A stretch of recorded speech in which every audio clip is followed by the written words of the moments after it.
think I've started to forget how unusual my life actually is. I'm on a tiny island in the middle of the Atlantic Ocean. I didn't fly here. We sailed here. And we're not on vacation. This is just where we live right now. When I look around, almost everything feels different from what I grew up with. The language, the rhythm of daily life, the streets, the cars, the people. And yet, it all feels strangely familiar. Maybe because I've gotten used to things not being the same. Today, I'm heading into the mountains of Sao Nicolau.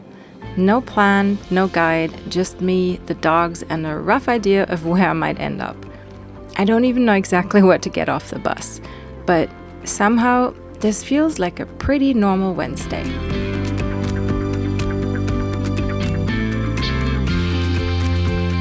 I'm in a place called Cachaço.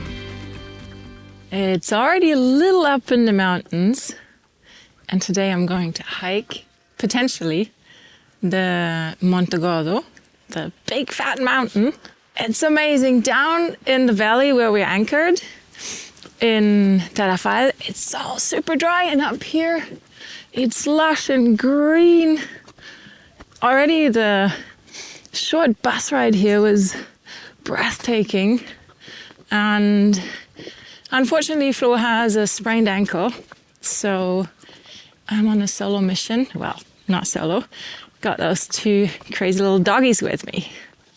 I think it's supposed to be around a 3-hour trip, 3.5, knowing myself, stopping everywhere to film and taking breaks and stuff. I assume it's going to take me a little longer, planning with maybe 4. Unfortunately, there's clouds, so still early in the morning, so they might disappear.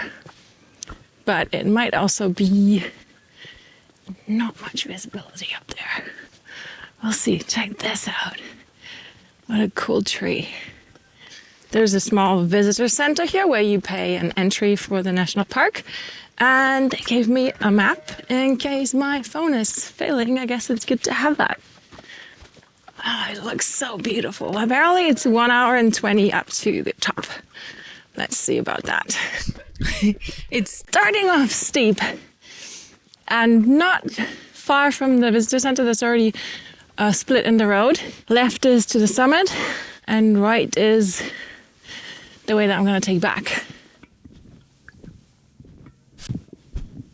I'm like on this tiny island in the middle of the Atlantic Ocean. Well, not in the middle, but pretty much surrounded by Atlantic Ocean. And I'm just out here hiking in this amazingly beautiful nature. And it's just crazy that it's possible to be out here hiking in this magnificent nature, marveling at things. Floh and I were just talking yesterday about, he was saying something along the lines that he read that it's super important for the brain to be positively astonished, like marveling at things, being like, wow, I didn't think this was possible, or wow, look at this view. Because he was saying that about the visibility in the anchorage, because we could see all the islands lined up until Santo Antão, just like 50 nautical miles away. And I was teasing him a little bit with that. And then he was telling me about this sensation of marveling, being astonished that it's really good for the development of your brain. I don't remember what exactly it was good for, but maybe I'll find out and then I'll let you know in the first comment of this video. I don't know about you, and I know I say this nearly in every video that I'm doing when I'm out in nature, but it is every time just overwhelmingly beautiful, and just what it does to my heart and how I feel when I'm out here makes me wonder, why am I not doing it more often? I think nature is one of the best therapies in the world, one of the best mood boosters. I mean, it can also be one of the most incredible mood killers if you think sailing and storms and stuff. But this here, yeah, top of the notch. I wish Floh could be here to share this with me. Buen día, ¿todo bien? Que tenga buen día. Ciao. And I think especially because we've been seeing so much browns and greys throughout the past weeks, I think it's also the green, like seeing the vegetation like being so lush and so dense and full of life. I think that's also having a big impact on me. It's just a lot nicer when it's green. Also means colder, more rain, obviously, but so worth it. I think we're now reaching kind of cloud forest level because everything is really mossy and even greener. We're like at 1040 of elevation. We just met a little donkey. People are really friendly.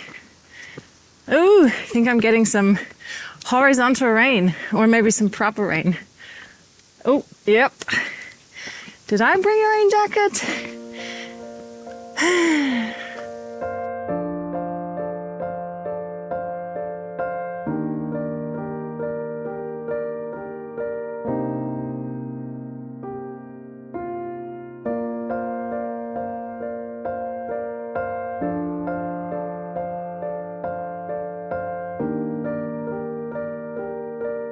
Finally, the clouds lifted a little bit and the view is actually spectacular. But it's windy up here and it's getting quite fresh. Holy moly, it's windy. It's really blowing up here. But we're nearly at the top. Made it! Wow, it's blowing like stink up here and there is no view because it's really, really, really cloudy. I was going to have my breakfast up here, but I don't think so. I'm gonna go down a little bit until it gets a little warmer, less wet, and maybe better view again. This is probably the breakfast. One of my breakfasts with the most magnificent views. And someone baked fresh bread rolls last night. Thanks, love. Awesome.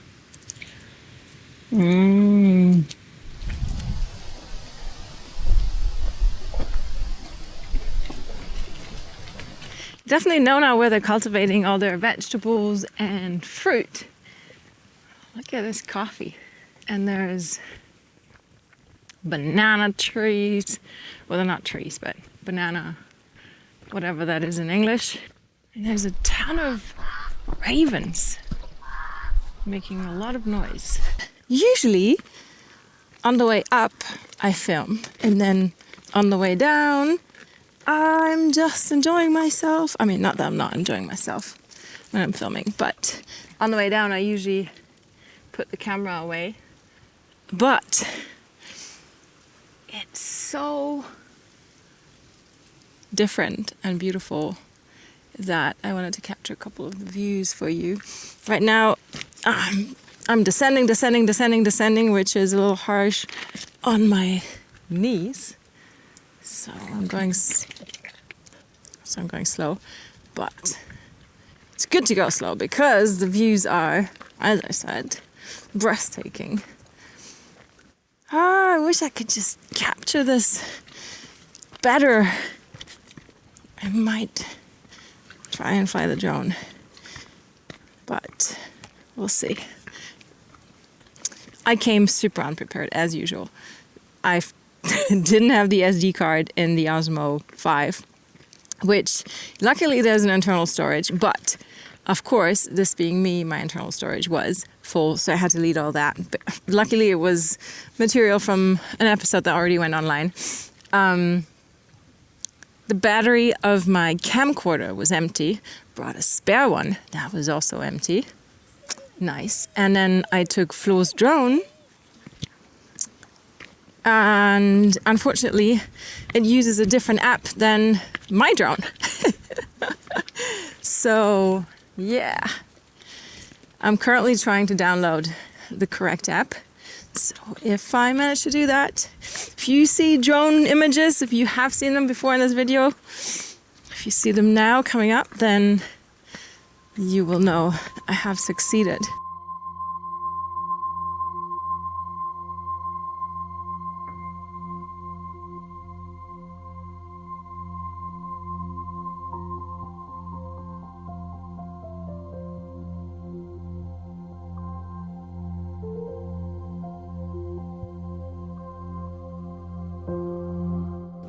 Yes, this sailing life that once felt so new has over the years become surprisingly normal. But I surely haven't stopped marveling at my surroundings in awe. And I think I can sense what Floh had been talking about in my body. It's like a wave has washed over me, quieting the noise and my busy thoughts. And what's left is something simple, yet strong. Just being present and at peace. I'm really glad I came out here today before we set sail again tomorrow. Next stop, Mindello on Sao Vicente.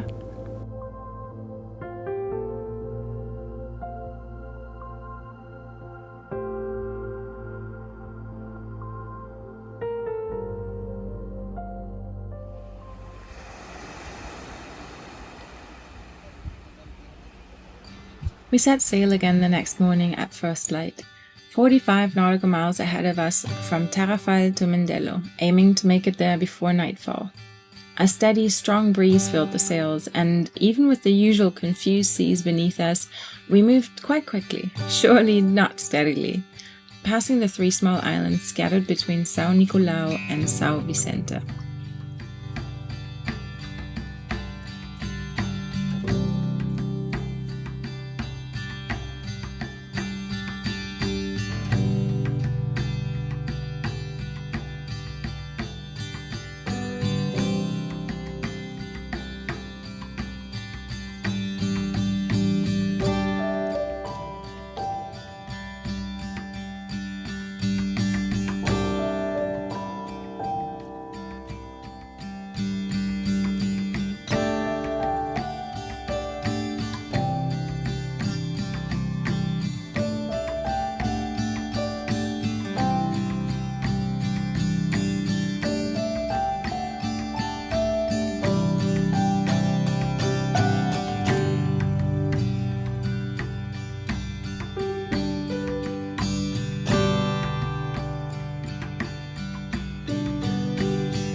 Looks like we're in another one of those wind against current situations that Predict Wind had warned us about.